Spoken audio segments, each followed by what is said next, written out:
Extra special edition of PFTPM, occasioned by the fact that after 19 years as head coach of the Pittsburgh Steelers, Mike Tomlin will be stepping down.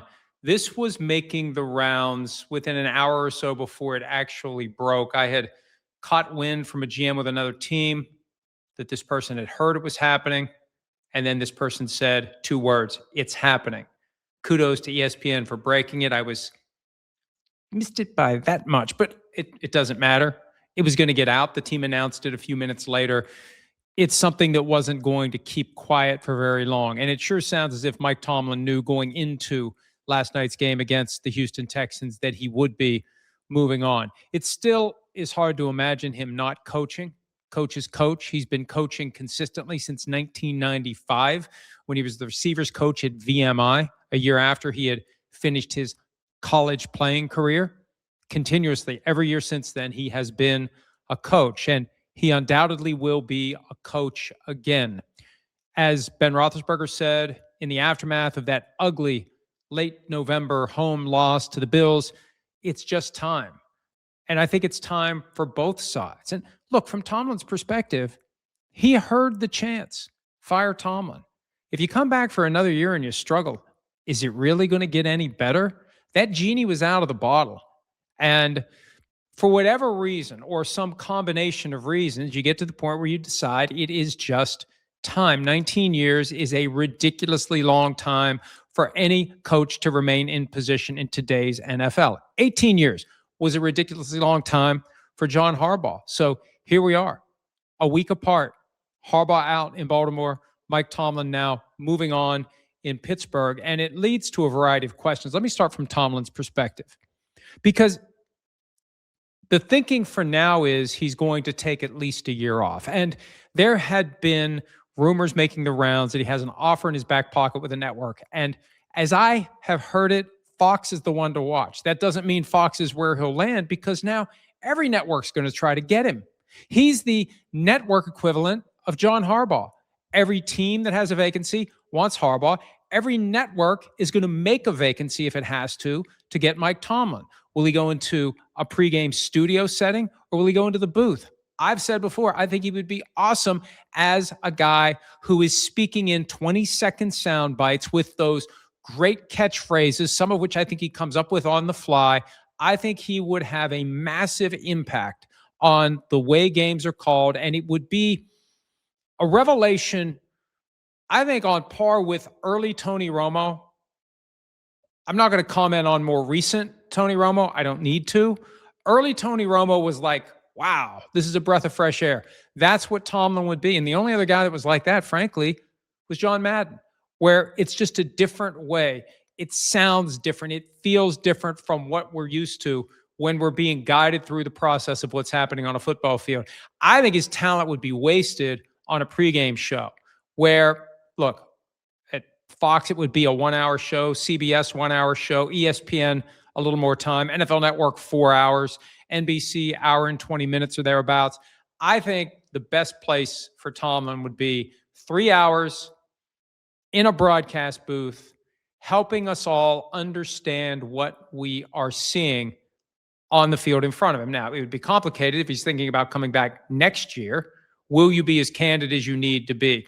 Will you get the same kind of insight and access that you would if they knew you were done and you were never coming back? But I think that's where he would be the absolute best if that's what he chooses to do.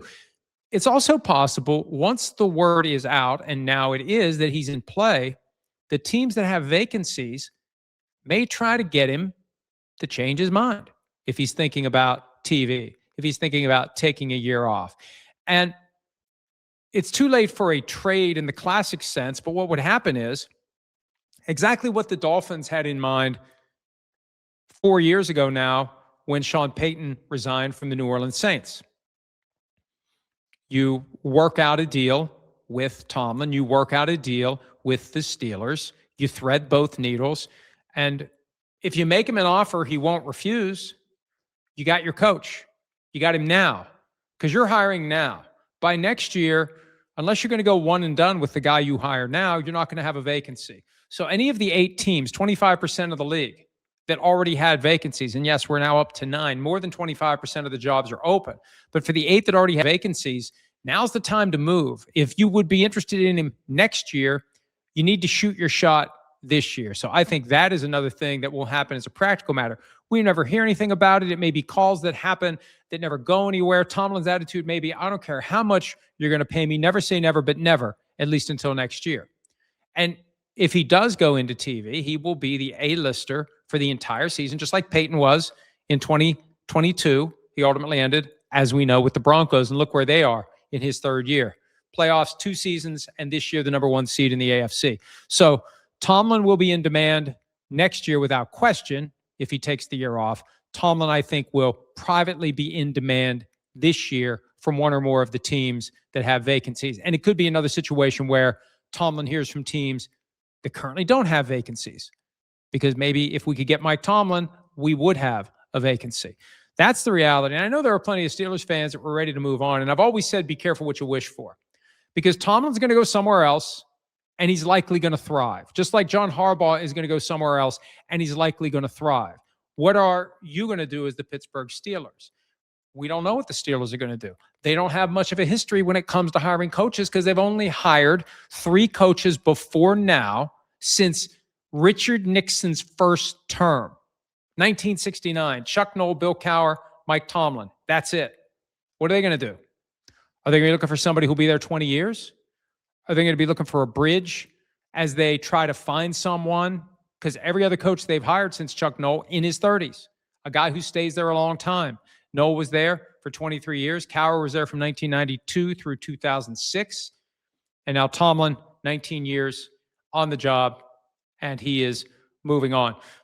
The talk during the season when people thought that maybe the Steelers would be in the market, Marcus Freeman, that name kept coming up. Now, we don't know whether or not the Steelers will make that play. We don't know whether or not Marcus Freeman would want that job. But if you want any NFL job, why wouldn't you want the Steelers job? They're going to be very patient with you. They take pride in not forcing coaches out. Now, they do their best to make the best possible hire on the way in. And remember, they were going to hire Russ Grimm in 2007. They pivoted at the last minute to Mike Tomlin. There were reports out there. Pittsburgh Tribune Review reported Russ Grimm was getting the job. He'd been told, reportedly, he was getting the job. They moved to Mike Tomlin. So that on top of the 8 other vacancies that are currently in the NFL, there's a 9th one now that is going to hover over all the rest. John Harbaugh hovers over the 7 non-Ravens vacancies. The Steelers' vacancy is going to hover over all the candidates. And you'll see folks who, hell, maybe there's a coach with another team that wants to get traded to the Steelers. We usually think of the concept of trading a coach, and again, it's not a trade in the classic sense because the coach has say over it, but we usually think of it in terms of a team calling up a team that currently has a coach and saying, hey, we'd like to hire your coach. What would the compensation be? And if they reach a deal, then the new team has the green light to talk directly to the coach and see if they can work out a deal. What if there's a coach somewhere who says, you know what? It's time for me to move on. I am going to ask ownership of my team to try to do a deal with the Steelers so I can go there. Who knows? Who knows what the Steelers would give up if they had to trade for a coach, but I get the feeling they're going to have a short list of guys they truly want. And obviously they could get Marcus Freeman without any draft pick compensation. There may be a buyout in play. He just got a new contract, but it hadn't slammed the door on the possibility of Freeman coming to the NFL. And if you're going to come to the NFL for any job, the Steelers would probably be the job to come to the NFL for. A national fan base, passionate following, stability of ownership, and a team that is such a part of the fabric of NFL history. Who wouldn't want to coach the Pittsburgh Steelers? I think most coaches would like to chart a path to Pittsburgh if they could figure one out. And I'm not going to name names. I haven't heard any. But you can look through the list of the 32 teams. Well, the 23 teams with coaches. And think how crazy that is. There's only 23 NFL teams that currently have head coaches. You can look through those 23 teams and you can say, would that guy fit the bill? Would that guy be a 20-year option if he could get to Pittsburgh? So it's already been juicy.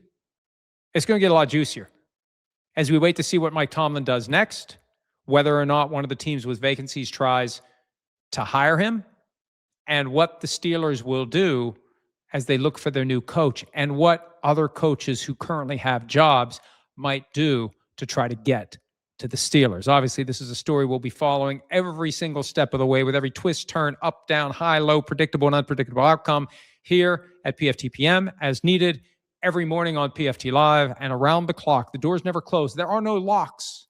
Why would you have locks if you're open 24 hours? Why would you have locks? No locks. Come to ProFootballTalk.com anytime.